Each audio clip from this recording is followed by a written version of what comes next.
प्रणाम। दिव्य साधकों के पास और सिद्ध साधकों के पास अपने शिष्यों के लिए केवल एक ही उपहार होता है और वो होता है शक्तिपात, उदरपात या ब्रह्मपात।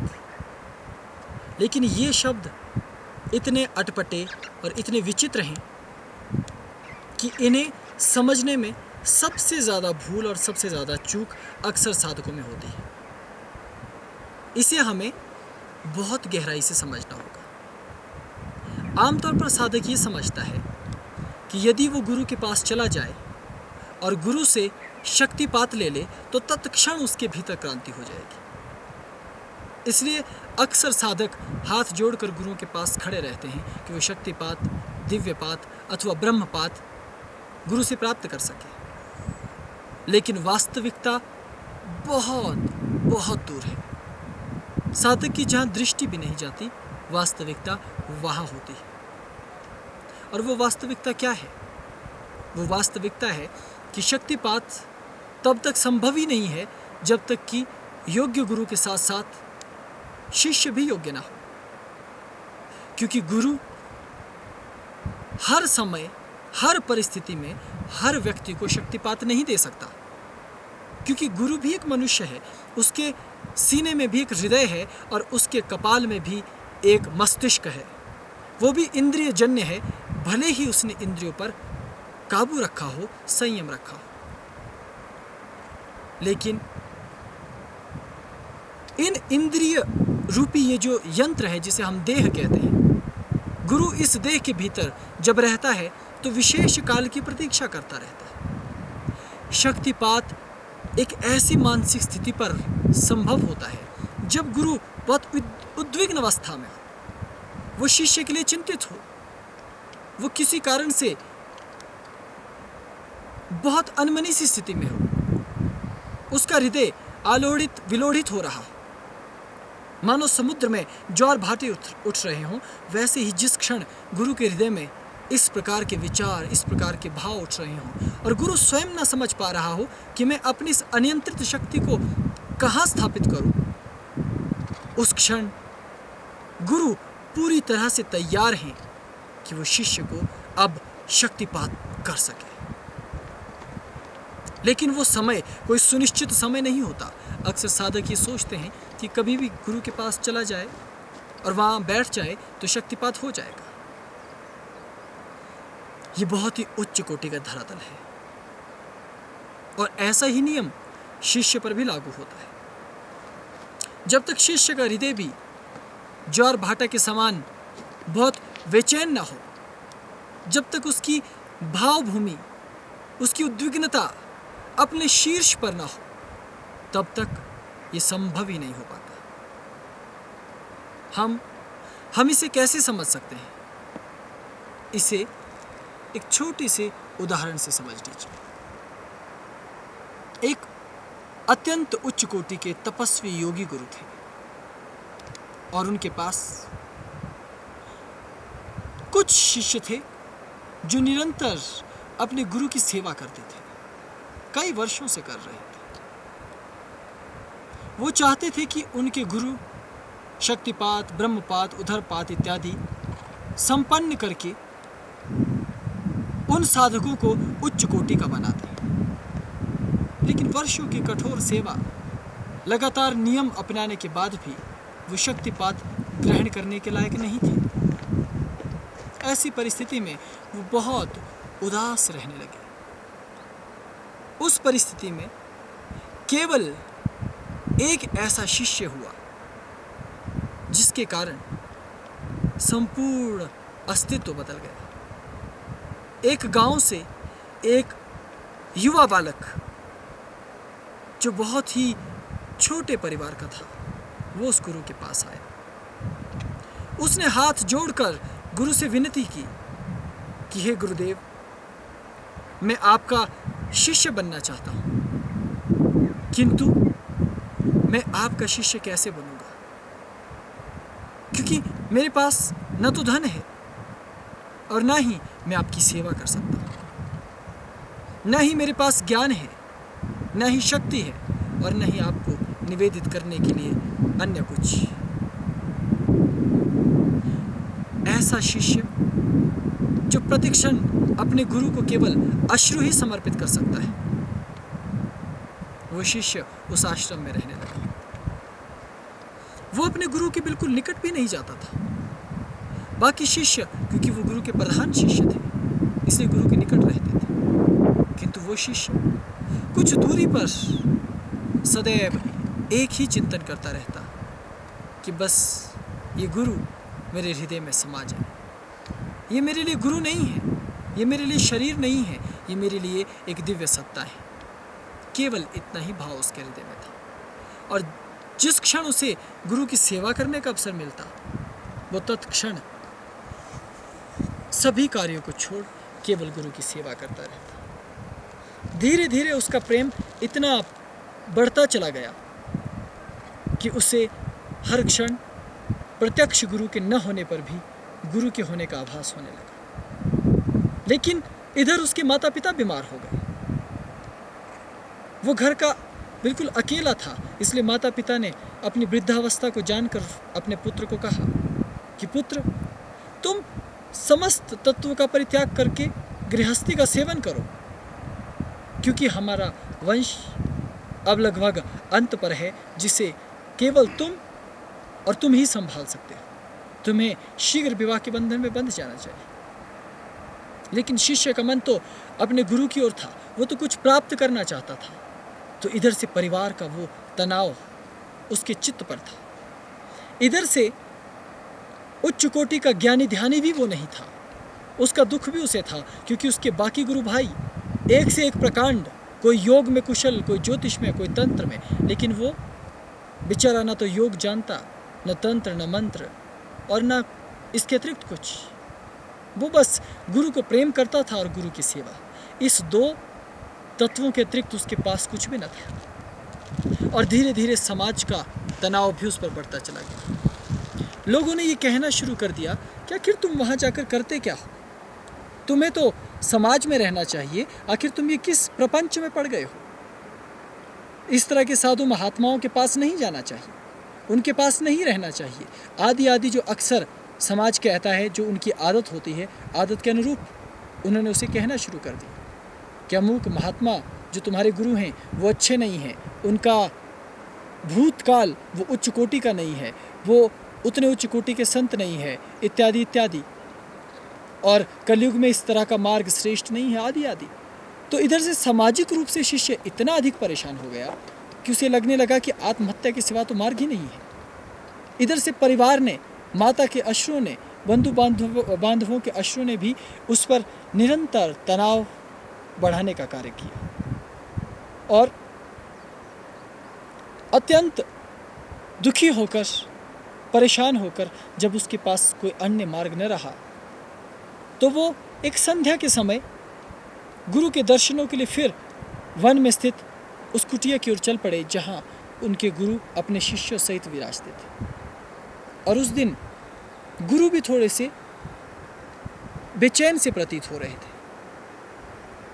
उनकी अवस्था हो चली थी, लेकिन कोई शिष्य ऐसा पात्र हुआ ही नहीं जिसे वो कुछ बता सके। वो अत्यंत बेचैन थे। वो देशाटन और तीर्थाटन के लिए जाना चाहते थे, लेकिन बिना कुछ स्थापित किए कैसे जाते? उन्हें अपनी सनातन परंपराओं की चिंता हो रही थी, अपने ज्ञान की चिंता हो रही थी, अपने कर्तव्यों की चिंता हो रही थी, और अपने प्रत्यक्ष होने के कारण शिष्यों को कुछ नहीं दे पाने के लिए भी उन्हें चिंताएं हो रही थी। वो हृदय से बहुत अद्भुत सी स्थिति में थे। एक और शक्तियां भीतर से उमड़ रही थी, दूसरी ओर से प्रेम छलक रहा था, तीसरी ओर से देने का वो भाव, करुणा का वो भाव छलक रहा था। और ठीक उसी क्षण शिष्य का आना हुआ। बेचैन गुरु एक वृक्ष के नीचे टहल रहे थे, और उधर से वो बेचैन शिष्य आया। गुरु को देखते ही अचानक शिष्य की आंखें छलछलाने लगी। अचानक वो रुदन करने लगा, सारा शरीर स्पंदित होने लगा, उसका रोम रोम झंकृत होने लगा। उसने अपनी सुध बुध खो ली और वो गुरु के सम्मुख दंडवत होकर कहने लगा कि गुरुदेव अब तो कोई मार्ग ही नहीं है, कोई उपाय ही नहीं है, संपूर्ण समाज मेरे विरुद्ध है, संपूर्ण परिवार मेरे विरुद्ध है और मेरे अंदर ज्ञान वैराग्य भी नहीं, मेरे अंदर कुछ है ही नहीं कि मैं आपके मार्ग पर भी चल सकूं। लेकिन गुरुदेव मैं आपके मार्ग को छोड़ना नहीं चाहता। और ठीक उसी क्षण गुरु ने शिष्य की ओर निहारा, उसे दोनों हाथों से जो ही पकड़कर उठाया, तत्क्षण शिष्य पर शक्तिपात हो गया। शक्तिपात का तात्पर्य ये नहीं कि कोई प्रकाश की किरण निकली और शिष्य में समा गई, कोई बिजली का झटका जाकर शिष्य को लग गया, इत्यादि इत्यादि, जो कि प्रत्येक साधक सोचता है मूर्खतापूर्वक। शक्तिपात का अर्थ है ऐसा प्रेम और ऐसा स्पंदन साधक के हृदय में होने लगा, उसके शरीर में, उसके रोम रोम में, कि भीतर से समस्त ज्ञान, समस्त वैराग्य, समस्त अभ्यास उसे सहज ही प्राप्त होने लगे। शिष्य मानो रोते रोते पागल होने वाला था, उसके शरीर का रोम रोम मानो उसे मार देना चाहता हो। ऐसा अद्भुत स्पंदन जिसे वो सह ही नहीं सकता, सहस्त्रों सूर्यों के समान तेजस्विता उसे महसूस होने लगी। और एक दिन, एक घंटा नहीं, अपितु 2 दिन, 4 दिन, 5 दिन, 7 दिन तक वो स्पंदन उसी तरह महसूस होता रहता है और शिष्य उसी वृक्ष के नीचे जस का तस बैठा रहा। गुरु अपनी ऊर्जा, अपने चेतन अंश को देकर हल्के हो चुके थे, इसलिए उन्होंने तीर्थ यात्रा पर निकलने का अपना कार्यक्रम सुनिश्चित कर लिया और वो देशाटन के लिए निकल गए। शिष्य को जो ही बोध हुआ, उसने अपने नेत्र खोले और उसने गुरु को टटोलने का प्रयास किया, तो गुरु को जाए हुए सप्ताह भर बीत चुका था, लेकिन उसे सप्ताह भर बोध ही नहीं था। इसे कहते हैं शक्तिपात। उसके पश्चात उस साधारण से गांव के बालक को, जिसने न वेद देखा, न पुराण, न शास्त्र, कुछ भी नहीं, उसके भीतर दिव्य प्रकाश, ईश्वरीय आलोक का प्रादुर्भाव होने लगा। तब वो अद्भुत क्षमताओं से परिपूर्ण हो गया और ज्ञान तब उसने बाहर से नहीं लिया, वो अपने आप को निहारता रहा, अपने भीतर, अपने एकांत में, और भीतर से रस माधुरी फूटने लगी। ऐसे समय में साधक यदि 2 पंक्तियां भी कहता है, वो शावर मंत्र, वैदिक मंत्र अथवा तांत्रोक्त मंत्र बन जाते हैं। उसका एक एक शब्द अत्यंत उच्च कोटि का शब्द बन जाता है। ये बड़ी उच्च कोटि की भावभूमि होती है। इसलिए शक्तिपात से ऊपर ब्रह्मपात इत्यादि, दिव्यपात इत्यादि, लेकिन वो सब तभी घटित हो सकते हैं जब गुरु की वो स्थिति हो और साथ ही शिष्य की वो स्थिति हो। लेकिन आज साधकों की ये स्थिति तो नहीं, लेकिन वो चाहते हैं कि गुरु उन पर शक्तिपात करे। गुरु अपनी इच्छा से हर समय, हर क्षण शक्तिपात नहीं कर सकता, भले ही वो सिद्धोग, दिव्योग, मानवोग या उससे भी ऊपर परात्पर गुरु क्यों ना हो, उसके हाथ में भी ये संभव नहीं है। साक्षात ईश्वर भी इस धरा पर क्यों ना आए हो, उनके लिए भी ये संभव नहीं है।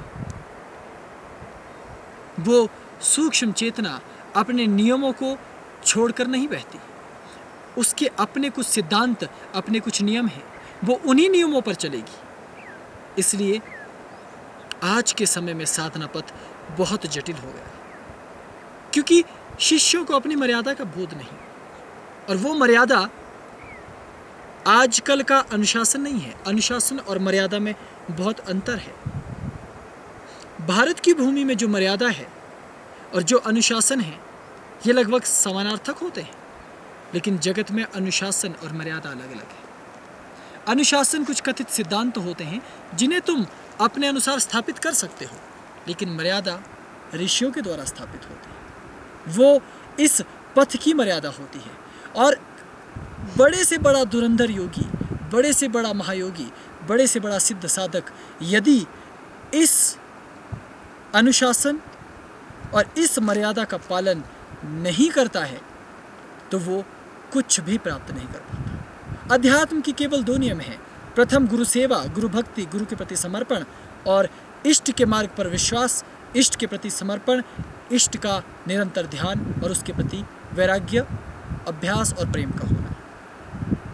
और दूसरा सिद्धांत है केवल केवल वही कि तुम अपने पूर्ण अस्तित्व के साथ अपने आराध्य, अपने गुरु और साथ ही अपने अस्तित्व को उस स्थिति पर ले आओ जहाँ वो ऋषियों के द्वारा स्थापित मर्यादा, ऋषियों के द्वारा स्थापित अनुशासन स्वतः तुम्हारे भीतर उतरने लगे। यदि तुमने इस अनुशासन को और इस समर्पण को सीख लिया, यदि तुमने इन तत्वों को धारण कर लिया, तो फिर भला तुम्हारे जीवन में देर कहाँ है, तुम्हारे जीवन में अंधकार कहाँ है।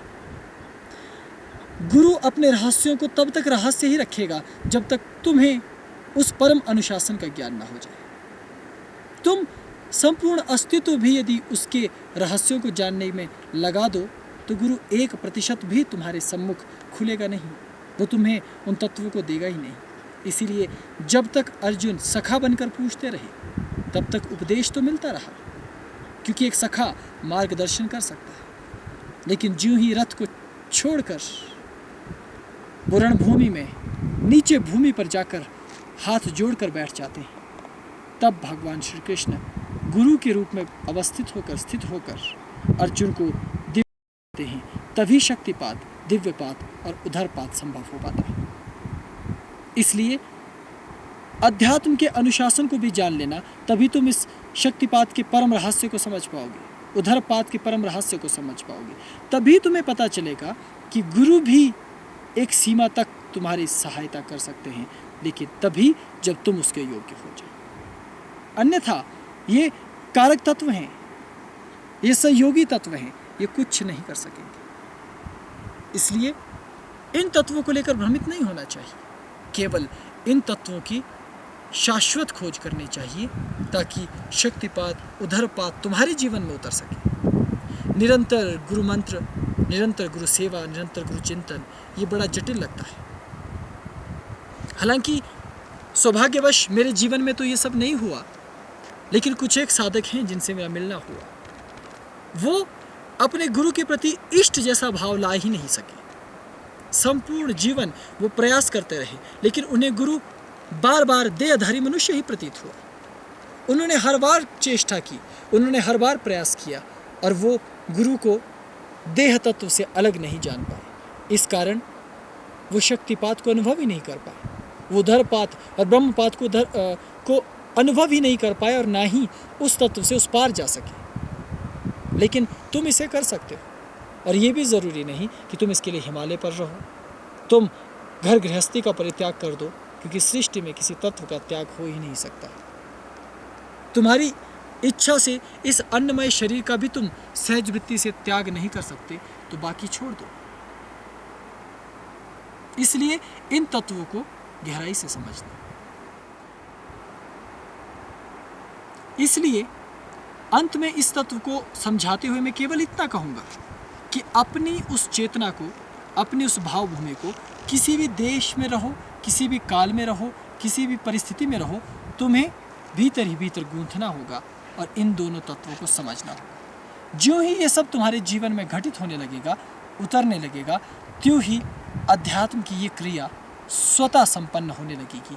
तब शक्तिपात के लिए हाथ जोड़कर तुम गुरुओं के द्वार पर नहीं खड़े रहोगे, तुम केवल अपनी पात्रता को संवारने का प्रयास करते रहोगे और सब कुछ स्वतः घटित होने लगेगा। ये अध्यात्म तुम्हारे सिद्धांतों से, तुम्हारी सोच से, तुम्हारे तर्कों से थोड़ा इतर होता है।